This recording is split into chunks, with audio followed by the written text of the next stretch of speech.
much. First, I have to just say that Randy last night said, when was the last AFT convention you were at? I figured it out. It was 2004. 2004. The convention is certainly much more high-tech. The delegates are the same wonderful, contentious, passionate, annoying, but in the end, terrific delegates. I also... You can clap for yourselves. Clap for yourselves. Clap for yourselves. Clap for yourselves and all the predecessors who stood before you. I also just wanted to say that I am having one of these wonderful life experiences that people normally don't get to have. That is, I am having a circle of life experience. I mean, I worked with Bayard, and to think that when I started to work for the AFT, I was the first political director. There was no political department. The then teachers thought that it would be unprofessional to endorse in a political campaign. And to think that at this point, I am here talking to you at a convention that will hear the next president of the United States tomorrow. I really believe that I am lucky beyond words.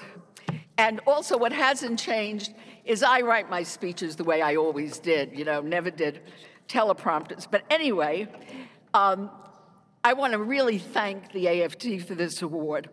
And usually a recipient of the award tells everybody how humble they feel and how the award is really for the organization they represent. They usually don't mean it. I do mean it. I was actually gobsmacked when Ann Mitchell called me to tell me that Randy wanted to give it to me and Fred was going to present it, because I'm the person who usually sat on a committee whose job it was to decide who the award would go to.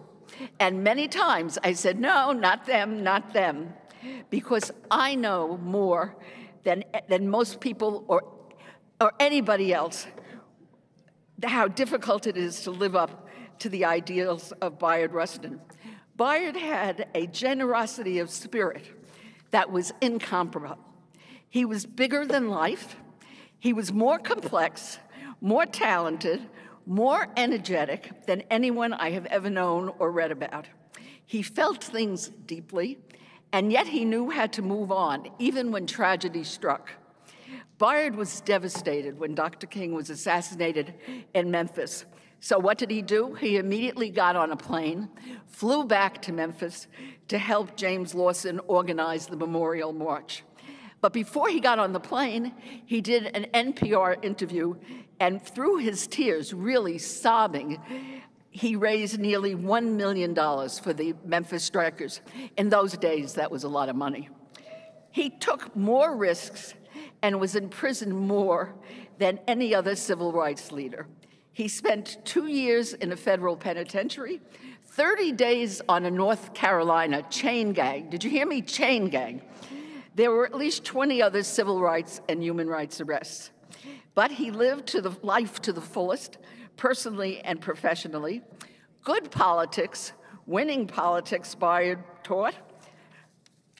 And then he taught a coalition of civil rights activists and trade unionists to understand and address the fears and aspirations of all Americans.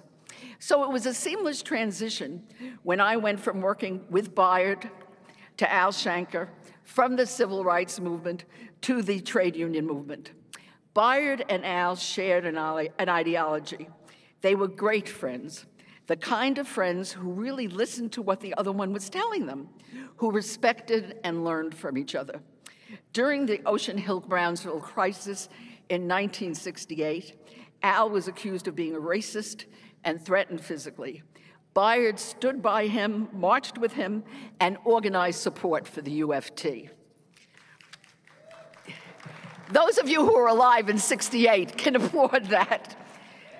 When Bayard had a heart attack, Al was among the first people to the hospital. He came bringing I guess then was CDs or 45 RPM records of music that he knew Bayard loved, and he was there to spend the night at his bedside.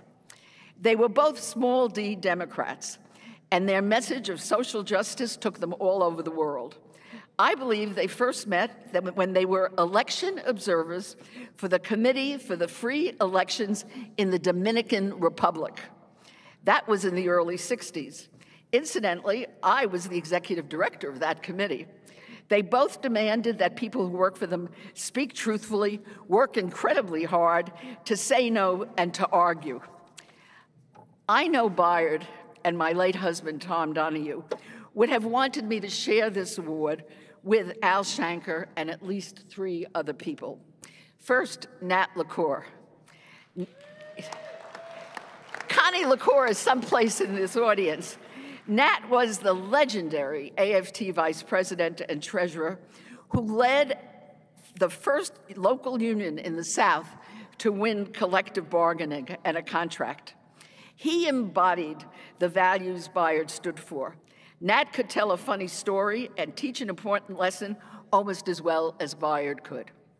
And then there was Barbara Van Blake. Let's hear it for people who remember Barbara. Barbara was the head of the Florida A. Philip Randolph Institute. And like me, she moved to the AFT. She headed the Human Rights Department, and I believe we never gave her the recognition she deserved for continually fighting for this union everywhere she went, in community groups, fraternal organizations, and even in her own church, if it took a whole Sunday to get something done. And finally, I want to honor Coleman Domingo. Many of you have seen the movie Rustin, and Bayard would have been astounded and so overjoyed that his legacy would be carried on by Domingo. His rich portrayal in Rustin went beyond anything Bayard's partner, Walter Nagel, and I could have hoped for. Coleman introduced Bayard to the public as the complicated man he was.